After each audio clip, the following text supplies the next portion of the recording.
নমস্কার বন্ধুরা, গল্পকথক মিতার চ্যানেলে আবারও জানাই শ্রোতা বন্ধুদের অনেক অনেক স্বাগত। আজ আমার শ্রোতা বন্ধুদের আমি শোনাচ্ছি স্টেশনের মিষ্টি ফুল ছোট গল্পটি। লিখেছেন প্রতিভা বসু।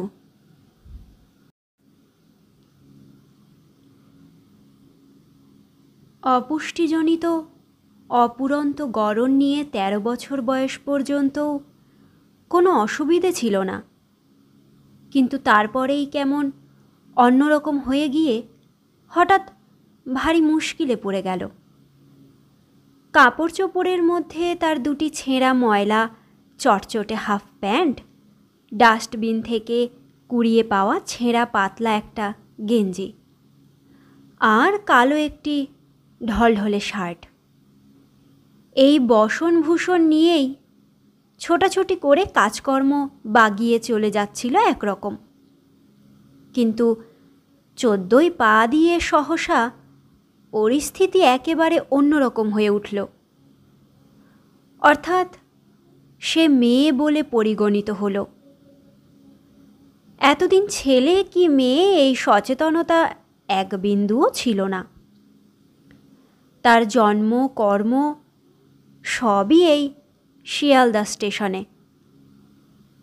শুনেছি তাদের বাড়ি পাকিস্তানে ছিল, বাবা কর্মকার ছিল। বাড়িতে দাদু ঠাকুমা কাকা কাকিমা মা বাবা এবং সকলের ছেলে মেয়ে নিয়ে এক বিরাট পরিবার ছিল। এও শুনেছি যখন সকলে তার মাকে বন্ধা বলে গাল দিতে শুরু করেছে, ঠিক তখন সে পেটে এসে তাকে সেই কলঙ্ক থেকে মুক্তি দেয় এবং তার বাবা ব্যবসায় নাকি দারুণ উন্নতি করে। সুতরাং অদেখা ভ্রূণস্থ শিশুর জন্য সকলেরই যথেষ্ট আগ্রহ এবং আদরের সৃষ্টি হয়। অনেক ঘটাপটা করে ঠাকুর পুরুত ডেকে জ্ঞাতিগোষ্ঠী খাইয়ে সপ্তামৃত হয়েছিল মায়ের। কথা ছিল সাধে আরও ঘটা হবে, আর ভালোই ভালোই যদি সন্তান ভূমিষ্ঠ হয় তখন কালীমোহন কর্মকার অর্থাৎ তার বাবা নাকি আরও যা উৎসব করবে তা এখন জানাবে না। তখন বাবার বয়স ৪০, মায়ের ৩০, এবং কালীমোহনের বিয়ে হয়েছিল তারও অন্তত ২০ বছর আগে। সুতরাং এই সম্ভাবনা একান্তই আঁধারে আলো। কিন্তু জন্ম পর্যন্ত তো দূরের কথা, সাধ পর্যন্তও এগুনো গেল না। দেশ পাকিস্তান হয়ে গেল। মার খেয়ে বিতাড়িত হিন্দুর দল সর্বস্ব খুইয়ে শুধুমাত্র পৈতৃক প্রাণটুকু নিয়ে ধুঁকতে ধুঁকতে একদিন শিয়ালদা স্টেশনে এসে পৌঁছল। পৌঁছে তার ঘোমটা টানা মা তাকিয়ে তাকিয়ে কোথাও স্বামীকে দেখতে না পেয়ে উচ্চ স্বরে কেঁদে উঠল, আর তখনই ব্যথা উঠল। দলের মধ্যে তাদের কাকা কাকিমা ঠাকুমাও ছিল। কাকা কাকিমা যে যার মতো ছেলে মেয়ে নিয়ে কোথায় যে চলে গেল। ঠাকুমা বসে রইল শিয়রে। জন্ম হলো তার। জন্মের ২৪ ঘন্টার মধ্যে হাত পা খিঁচিয়ে ধনুষ্টঙ্কার হয়ে মরে গেল মা।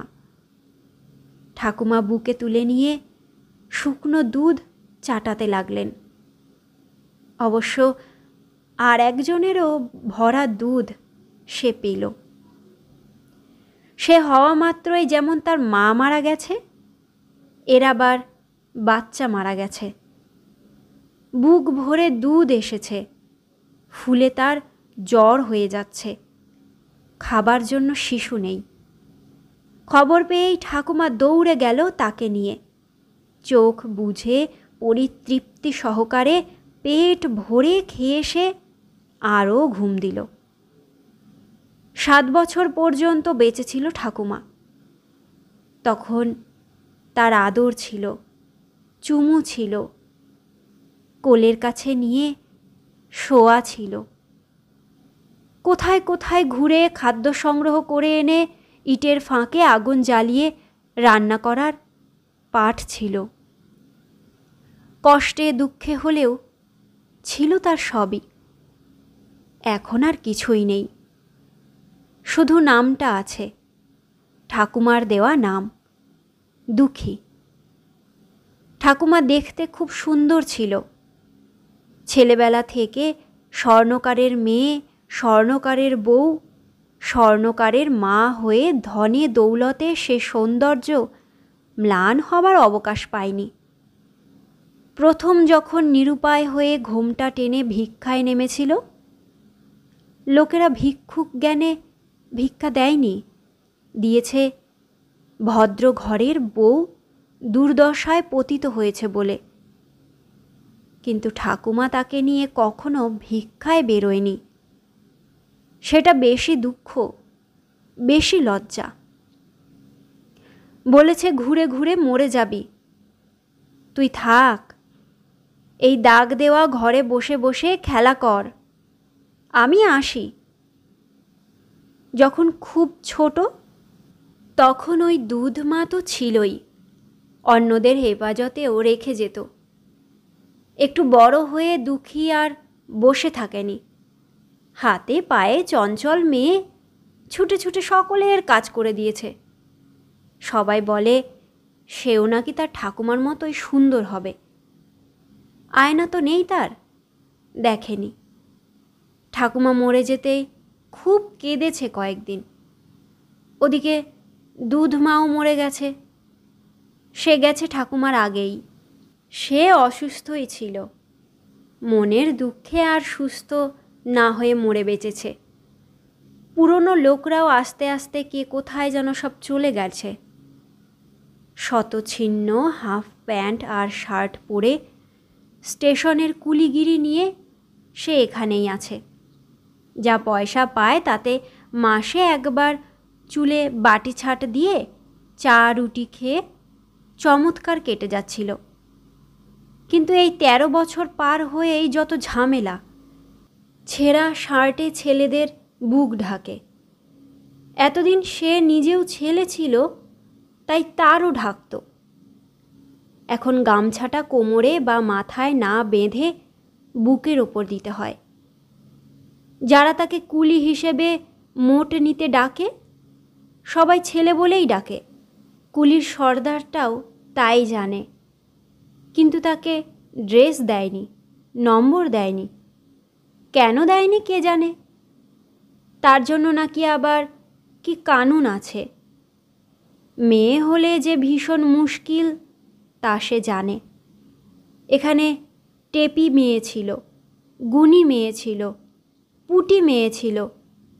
কি ফাট! ছেলেগুলো ছিঁড়ে খেতে চেয়েছে, শেষে তারা পালিয়ে কোথায় চলে গেছে। ওই জন্যে সে জীবনেও মেয়ে হতে চায়নি। বনে যেমন বাঘের ভয়, তার চেয়ে বেশি ভয় সংসারে অরক্ষিত মেয়ের। ভগবানটা যেন কি, এভাবে কেউ বিশ্বাসঘাতকতা করে? চায়ের দোকানে বাবু তাকে খুব ভালোবাসে। বলে, ছোকরা, আমার বাড়িতে কাজ করবি, খাবি দাবি মাইনে পাবি। কেন করব না বাবু, পেলেই করব। কিন্তু করে না। ঘুরে ঘুরে ছুটে ছুটে মাল বয়ে বিড়িটা আঁশটা খেয়ে ইচ্ছে মতো শুয়ে ঘুমিয়ে রেডিওর সোনা কিশোর কুমারের গান গেয়ে বেশ দিন কাটে তার। কেন সে বন্দি হতে যাবে লোকের বাড়িতে? তারপর সে টের পেয়ে গেল, না, মরে গেলেও সে মেয়ে হবে না। কিন্তু এখন কি করবে? কয়েকদিন আড়ে আড়ে ঠারে ঠারে লুকিয়ে পালিয়ে সচেতন হয়ে শীত করে বলে গামছা গায়ে দিয়ে কাটিয়ে কাটিয়ে চমৎকার একটা পুরনো কোট পেয়ে গেল। আলপাকার কোট, পোকায় কেটেছে। সৌদামিনীর দিদা এনে তাকে দিল। বলল, স্টেশন ছেড়ে তো নড়বি না? দেখ গিয়ে ওই গম্বুজওয়ালা বড় বাড়ির লোকেরা আরও কত দিচ্ছে। এই সৌদামিনী তার ঠাকুমার সঙ্গে ভিক্ষায় বেরোতো, এক দাগের ঘরে শুতো, ঝগড়া করতো না। সেই থেকে তাকে ভালোবাসে। আলপাকার কোট গায়ে দিয়ে বাটি ছাঁটা চুল নিয়ে বড় হয়ে ওঠা দুঃখী তার মেয়ের তো ঢেকে এতদিন বাদে পা দিল স্টেশনের বাইরে। গম্বুজওয়ালা বাড়িটায় যাওয়া দরকার। এখন শীতকাল, শীত ফুরোলে গ্রীষ্মেও কি এই কোটটা সে সর্বক্ষণ গায়ে দিয়ে থাকতে পারবে? কুটকুট করবে না? যদি বা আর কিছু পাওয়া যায়। একটা প্যান্ট পাওয়া তো জরুরি। কে জানে বন্ধু বান্ধবরা কে কোন ফাঁকে ধরে ফেলবে সে মেয়ে। কেননা প্যান্টটা শুধু তো ছেঁড়াই নয়, ঢিলাও ভীষণ। কত সাবধানে যে বসতে হয়। বেরিয়ে দেখা গেল গম্বুজওয়ালা বাড়িটা সৌদামিনীর ঠাকুমা যত কাছে বলেছে মোটেই তত কাছে নয়। রাস্তা পার হয়ে আরও অনেকটা গেলে আবার ডাইনে ঢুকে তবে। স্টেশনের বাইরের চত্বরে এসে সে অনেক দাঁড়িয়েছে। গাড়ি ঘোড়া ট্রাম বাস দেখতে দেখতে অন্যমনস্ক হয়ে গেছে। লোকজন দেখতে দেখতে খাওয়া দাওয়া ভুলে গেছে। তারপর আবার ট্যাক্সি আসতে দেখেই সনন্দ হয়ে দৌড়েছে মাল টানতে। মেয়ে তো, তার উপরে দেখতে খুব ছোট্টখাট্ট। এই সেদিন পর্যন্তও তো সবাই তাকে 8-10 বছরের ছেলে ভেবেছে। হঠাৎ যে কেন এমন দামিয়ে উঠল শরীর কে জানে। তবুও মাথায় তো ছেলেদের মতো বাড়েনি, তাই আলপাকার হাঁটু পর্যন্ত লম্বা কোটে তাকে মেয়ের সাজ পরলে যত বড় লাগতো ততটা আর লাগছে না। এখন 10-11 বছরের বালক মনে হচ্ছে তাকে। সেই চেহারা নিয়ে বড় বড় চোখে সে টলটল করে ভয়ে ভয়ে তাকিয়ে দূরের বাড়িটায় যাবে কিনা ভাবছিল। চত্বরে দাঁড়িয়ে রাস্তা দেখা, লোক দেখা আর ট্রাম বাস দেখা এক জিনিস। নেমে তাদের সঙ্গে মিশে দূরের রাস্তায় যাওয়া সম্পূর্ণ অন্য জিনিস। এর চেয়ে সৌদামিনী ঠাকুমার সঙ্গ ধরাই ভালো ছিল। কিন্তু সে যে কখন কোন সকালে বেরিয়ে যায় টের পায় না দুঃখী। তখন সে ঘুমিয়ে থাকে। অবশ্য এত ভয়েরই বা কী আছে? কত লোক আছে যাচ্ছে, ছোট্ট বাচ্চারা পর্যন্ত যাচ্ছে। ভয়ে ভয়েও সে তবু সঙ্গ ধরল। হাতে রেশনের ভারী থলি নিয়ে কেতরে কেতরে যে ছেলেটা চলে যাচ্ছিল তার পিছে পিছে হাঁটতে লাগলো। একসময় ছেলেটা বলল, এই তুই কে রে? তখন থেকে আমার সঙ্গে সঙ্গে আসছিস? দুঃখী বলল, রাস্তাটা কি একা তোমার যে আর কেউ হাঁটতে পারবে না? এক থাপ্পড় লাগাবো। ছেলেটা মারমুখী হয়ে ঘুরে দাঁড়ালো। স্টেশনের কুলি হলেও দুঃখী খিস্তি খেয়ে ওর ঝগড়ায় পটু হয়নি। মাত্র এক পুরুষের ভিক্ষুক তো, গৃহস্থ রক্ত তখনও টাটকা। তা ব্যতীত জন্মটা পথে হলেও ভদ্র ঠাকুমার ভদ্র আদরে 7টা বছর সে ভদ্রভাবেই লালিত হয়েছে। স্টেশনে কারো সঙ্গেই তার ঝগড়া নেই, কারো সঙ্গেই তার বিরোধ নেই। আলস্যও নেই বলে যে যা বলে অমনি এমনি এমনি সে করে দেয় কত সময়। সেজন্য ভালোওবাসে সকলে। তার বয়সী সব ছেলেরা যখন বসে বসে গুলদানি করে সে সুন্দর করে মুড়ি মেখে দেয়, তাদের ছাতু মেখে দেয়। বুড়ো কুলিরা যখন বলে, দুখিয়া একটু হাত পা টিপে দিবি, অমনি টিপতে বসে যায়। তাই এই বাধ্য নির্বিবাদী ছোট ছেলেটাকে সকলেই খুব মায়া করে, ভালোবাসে। বলা যায় ধমক ধামক কেউ করেই না। এই ছেলেটা থাপ্পড় মারব বলায় সে ঘাবড়ে গেল।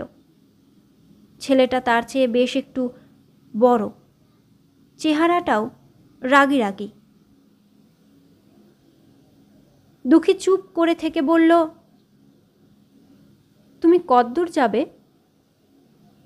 তাতে তোর কি? ভাবছিস ছিনতাই করবি? না না, ছি, আমি কেন ছিনতাই করব? দুঃখী জিভ কাটল।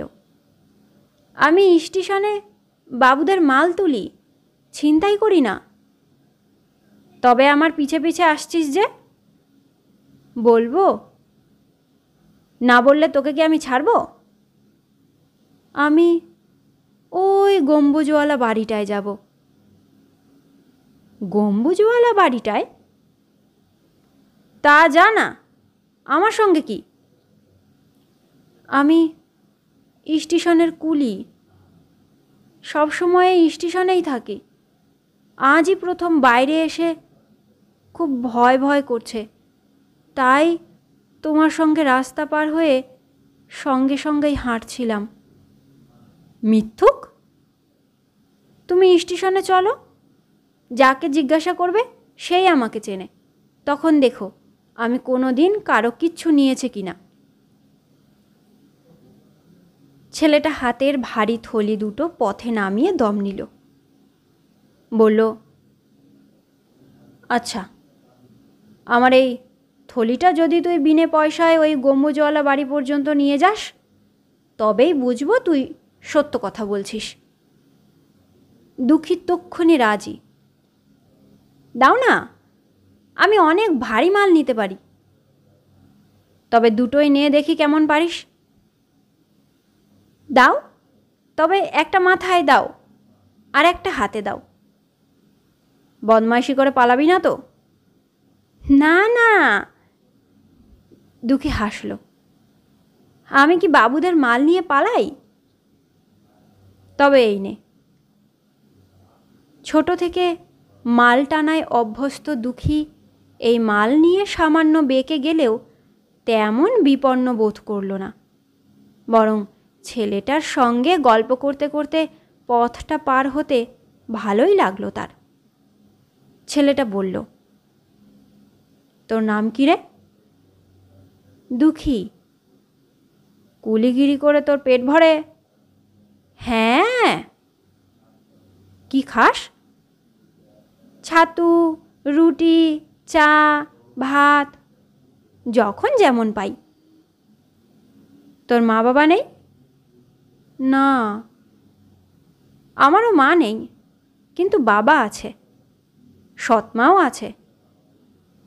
সে আমাকে খুব খাটায়, মারে, স্কুলে পড়ায় না। এই দেখছিস না, জোচ্চুরি করা সব কার্ড দিয়ে কত রেশন ধরিয়েছে। বেশি ধরে কি হবে? যা লাগবে খাবে, বাদ বাকিটা ব্ল্যাক। ব্ল্যাক কি? তুই দেখছি একটা রাম হাঁদা, এই বিদ্যে বুদ্ধি নিয়ে স্টেশনের কুলি। স্টেশনের মিষ্টি ফুল, সাধের বাগান গোলাপ ফুল। কবিতা বলছো? আমিও একটা জানি, আমার ঠাকুমা শিখিয়েছিল। পারবি না এ কথাটি বলিও না আর, কেন পারিবে না তাহা ভাবো একবার। এই শোন। কি? আমি যদি কুলি হই কেমন হয় রে? খুব ভালো। এই সৎ মায়ের হাত থেকে আমি ঠিক পালাবো, দেখিস। আমাকে তোরা চাকরে খাটায়, শুধু কি রেশন, হাট বাজার, উনুন ধরানো, বাসন মাজা, ভাই বোনদের স্কুলে দিয়ে আসা। তোমার বাবা কিছু বলে না?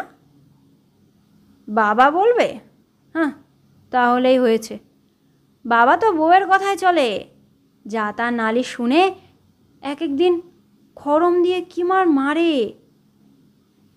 আহারে, গুড়ের ব্যবসা করে তো, খুব লাভ, পাকা বাড়ি করে ফেলেছে। মা কত গয়না গড়ালো। আমার এদিকে এই একটা পুরনো বুশশার্ট আর এই একটা ছেঁড়া প্যান্ট। আর ভাইদের, ওরে বাবা! তবে তো তোমার খুব দুঃখ। তোর মতোই। না না, আমার কোনো দুঃখ নেই। আমাকে কেউ বকে না, মারে না। এই তুমি প্রথম থাপ্পড় দিতে চাইলে। ছেলেটা এবার হাসল। রাগ ভাবটা কমেছে। নরম করে জিজ্ঞেস করল, গম্বুজওয়ালা বাড়িটায় কেন যাবি রে? ওরা অনেক জামা কাপড় বিলোচ্ছে, আমার তো কিছুই নেই, তাই ভাবছি যদি পাই কিছু। পথ শেষ হয়ে গেল। এবার দুজন চলে গেল দুদিকে। কিন্তু কয়েকদিনের মধ্যেই ছেলেটাকে স্টেশনে ঘোরাঘুরি করতে দেখে দৌড়ে এলো দুঃখী। উমা, তুমি? এই তো তুই, তোকেই আমি খুঁজছিলাম। কেন? আমিও কুলিগিরি করব। এই দেখ, আজ আমাকে কি ভয়ানক মেরেছে। আমিও ছাড়িনি। সহ্য করতে না পেরে আমিও একটা লাঠির বাড়ি দিয়ে পালিয়ে এসেছি। এরপরে আর তো ওখানে যাওয়া যাবে না। কিন্তু এখানে যে বাইরের লোককে ঢুকতে দেয় না। তুই একটা কিছু বন্দোবস্ত করে দে লক্ষ্মীটি। আচ্ছা, দেখি। তুমি বরং এক কাজ করো, আজকাল রাত্রিরে রেল লাইনের ওপিঠে ফাঁকা জায়গায় আমি থাকি। ভিতর থেকে সব তাড়িয়ে দিচ্ছে তো, বদলে অন্য জায়গায় চলে গিয়েছি। দেখবে একটা মাটির ঢিবি, ঠিক তার পিছনে একটা গোলপাতার ভাঙা ঘর। একটা কুকুর আছে, বাচ্চা দিয়েছে 3টে। তাকে দেখলেই চিনতে পারবে ঘরটা। এখন চলে যাও সেখানে, তারপর বলে দেখি তোমায় ঢোকানো যায় কি না। খুব পুলিশ লেগেছে কদিন, বড্ড চুরি ডাকাতি হচ্ছে তো। ছেলেটার সঙ্গে দেখা হলো আবার রাত্রিরে। সারা দিনে একেবারেই ভুলে গিয়েছিল। আজ খুব মাল টানাটানি হয়েছে, বেশ ভালো রোজগার হয়েছে। খুশি মনে গান গাইতে গাইতে ঘরে এসেছিল। কুকুরটা গড়িয়ে পড়ে আহ্লাদ করে অভ্যর্থনা জানালো। মনের সুখে বড় পাউরুটি নিয়ে এসেছিল, 2 খণ্ড দিল তাকে। 4 আনার আলুর ঝোল কিনে এনেছিল। বলল, এটা তোকে দেব না, নতুন বাচ্চা হয়েছে, ঝোল ঝাল খেলে অসুখ করে। তারপর চালের তলায় পা দিয়েই ছেলেটাকে শুয়ে থাকতে দেখে দাঁড়িয়ে গেল সেখানে। বেহুশে ঘুমোচ্ছে, যেন নিজের বাড়ি। একদম খিঁচড়ে গেল মনটা। সত্যি যদি সে ছেলে হতো, হয়তো বা অন্ধকারে একলা কোণে মাঠের মধ্যে এই ভাঙা চালের তলায় আর একটা লোক সঙ্গী পেয়ে সে বেঁচে যেত। কিন্তু তা তো নয়। এমনকি এই ছেলেটাও যদি একটা মেয়ে হতো, তাহলেও কোনো ঝামেলা ছিল না। এখন কি করে সে? ছেলেটা পাশ ফিরে বলল, জল জল। ঘরের কোণের কলসি থেকে জল দিতেই হলো। শুনেও জল দেবে না তা তো আর হয় না। টি পক্ষে হবে নাকি শেষে? জল দিতে গিয়েই বুঝতে পারল আসলে ছেলেটা ঘুমে বেহুশ নয়, জ্বরে বেহুশ। তখন কষ্ট হলো। তখন ছেলে মেয়ের প্রভেদ ভুলে, ভয় ভুলে নিজের ছেঁড়া কাঁথাটা চাপা দিয়ে দিল। 7 দিন ভুগল। আর এই 7 দিনই তাকে থাকতে দিতে হলো, খেতে দিতে হলো। তারপর ভালো হয়ে বাইরে বসে বলল, এবার যাও। ছেলেটার নাম অজিত। অজিত বলল, কোথায় যাব? দুঃখী বলল, তার আমি কি জানি। অজিত চুপ করে রইল। দুর্বল হয়ে গেছে খুব। মোট বইবে এমন শক্তি ওর মধ্যে আর নেই। দয়া হলো দুঃখীর। তবু স্টেশনে যাবার আগে বলে গেল, এসে যেন দেখি চলে গেছো, আমার খুব অসুবিধে হচ্ছে। দুজনের খাবার সংস্থান করতে হয় বলে আজকাল হাত পা ছড়িয়ে যে একটু বসবে সময়ই হয় না। উপরন্তু চায়ের দোকানের কাপ ডিশ ধোয়ার কাজটাও নিয়েছে। বড় বড় মেল ট্রেনগুলো এলে ছুটে যায়, তার ফাঁকের অবসরে কাপ ডিশ ধোয়। বলে গেল বটে, এসে যেন না দেখি। মনে মনে প্রার্থনাও করল সেটা। তবু ফিরতে ফিরতে সে কথা ভেবে রাত্রিবেলা বেশ একটু কষ্ট হলো তার। আর ঘরে এসে যখন দেখল সত্যিই সে চলে গেছে, জল এসে গেল চোখে। দুটো রুটি নিয়ে এসেছিল, দুজনের মতো আলুর ঝোল নিয়ে এসেছিল। একা একা আর খেতে ইচ্ছে করল না। চুপচাপ শুয়েছিল, চোখে ঘুম আসছিল না। রাত বাড়ছিল। হঠাৎ কুকুরটা ঘেউ ঘেউ করে ওঠায় ভয় পেয়ে গেল। আর তারপরেই ছেলেটা শীষ দিয়ে বলল, কিরে লালু, আমাকে চিনিস না? দুঃখী অবাক হয়ে চালের তলা থেকে বাইরে এসে বলল, এ কি, তুমি যাওনি? কোথা থেকে এলে? আকাশে চাঁদ উঠেছে, ফুটফুট করছে জ্যোৎস্না। একটু হেসে অজিত বলল, হেই নে। একেবারে কর করে 4টে টাকা হাতে দিল সে। আমার সারাদিনের রোজগার। তার মানে? তুই তাড়িয়ে দেবার পরে দুপুরে সত্যি আমি চলে গিয়েছিলাম। কি করি ভাবতে ভাবতে একটা জায়গায় গিয়ে দেখি আমার মতো ছেলেরা দৌড়ে দৌড়ে ট্যাক্সি ডেকে দিচ্ছে বাবুদের, গাড়ি পাহারা দিচ্ছে, মুছে দিচ্ছে। রেস্তোরাঁয় খেতে যাচ্ছে তারা। বেরিয়ে এসে মোছা চাচা পরিষ্কার গাড়ি নিরাপদে আছে দেখে পয়সা দিচ্ছে তাদের। দৌড়ে দৌড়ে ট্যাক্সি ডাকার সাধ্য আমার নেই, কিন্তু গাড়ি দেখা আর মোছা সেটা করতে পারলাম। এত রাত পর্যন্ত তো তাই করছিলাম। আজ রাতটা আমায় থাকতে দে, কাল যেখানে হয় চলে যাব। এসো, ডেকে নিল দুঃখী। বলল, টাকাটা আমায় দিচ্ছ কেন?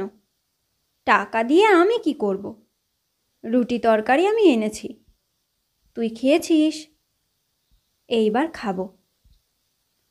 খেতে খেতে অজিত বলল, আচ্ছা দুঃখী, তোর বয়স কত রে?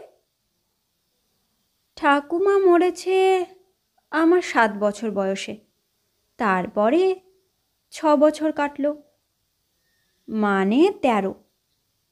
হ্যাঁ। তোর নাম দুঃখী কেন রেখেছে?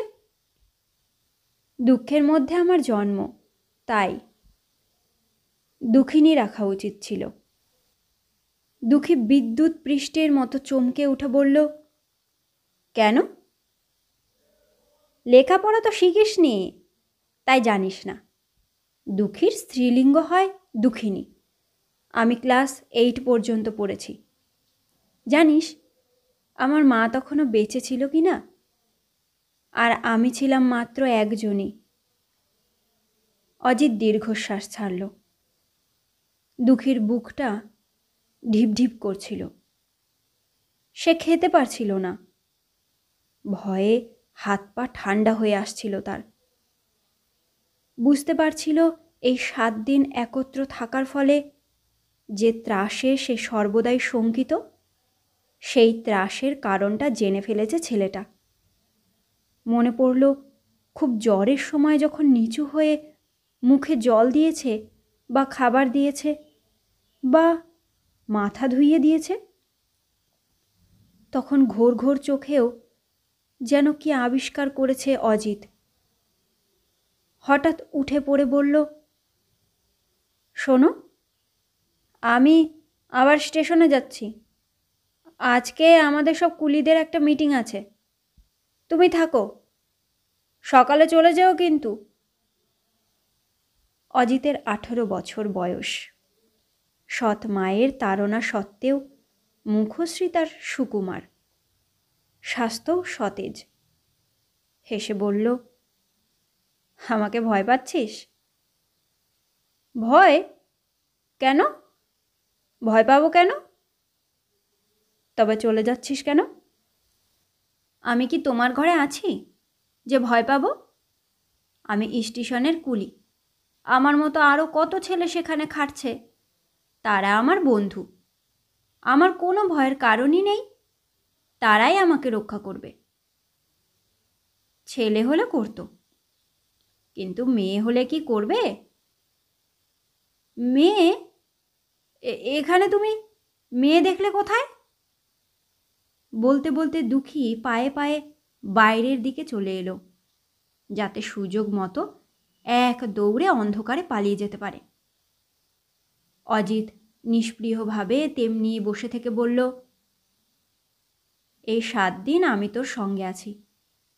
5 দিন ধরে আমি জানি তুই মেয়ে। হঠাৎ এত ভয় পাচ্ছিস কেন? আমি মনে মনে একটা কথা ঠিক করেছি, জানিস? কি কথা? দুঃখী ঢোক গিলল। আমি তোকে বিয়ে করব। বিয়ে? হ্যাঁ, আমার খুব পছন্দ হয়েছে তোকে। আমাকে তোর ভালো লাগে না? দুঃখী স্তম্ভিত বিস্ময়ে তার 13 পূর্ণ 14 পা দেওয়া কিশোরী হৃদয়ের স্পন্দন অনুভব করে তাজ্জব হল। এই অনুভূতি তার চেনা নয়।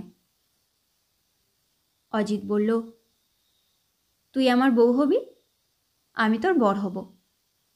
দুজনে মিলে খেটে খুটে যা আনবো আমাদের ঠিক কুলিয়ে যাবে। কিন্তু বিয়েটা দেবে কে বলতো? দুঃখী চুপ। কালীঘাট জানিস? সেখানে নাকি গরিব দুঃখী সকলেই খুব কম পয়সায় বিয়ে করতে পারে। যাবি সেখানে আমার সাথে? আস্তে আস্তে ঘরে এলো দুঃখী। উল্টো দিকের ছেঁড়া মাদুরে বসল। কাঁপা কাঁপা গলায় বলল, তুমি সত্যি বলছো? মিথ্যে কেন বলবো? আমি কখনো মিথ্যে কথা বলি না। একবার বলেছিলাম, তারপরেই না আমার মা মরে গেল। তাহলে তুই আমাকে যা বলবি আমি তাই করব। তুই ঘুমো, নিশ্চিন্ত মনে ঘুমো, ভয় ছাড়। কোনো মেয়ে ছেলের গায়ে কি কোনো ভদ্রলোক হাত দেয়? আর যে আমার বউ হবে তাকে কি আমি নোংরা করতে পারি? বসা থেকে শুয়ে পড়ল সে। ভাঙা ঘরে জ্যোৎস্নার ঢেউ। ঘুম ঘুম গলায় বলল, চাকরি আমি ঠিক পাবো দেখিস। একটু দেরি হবে, তা হয়তো হোক। তোকে আমি আর তখন ছেলে সেজে কুলিগিরি করতে দেব না। দুঃখী, দুঃখী কি ঘুমোলি? না, তোকে না আমি শাড়ি কিনে দেব, কাচের চুড়ি কিনে দেব। দুঃখী, তোকে আমি খুব ভালোবাসি, খুব ভালোবাসি। তুই ঠিক আমার মায়ের মতো ভালো। দুঃখীর বুকে বীণা বেজে উঠল। দুনিয়ার সবচেয়ে সুখী মেয়ে হয়ে কাঁদতে কাঁদতে ঘুমিয়ে পড়ল কখন সে।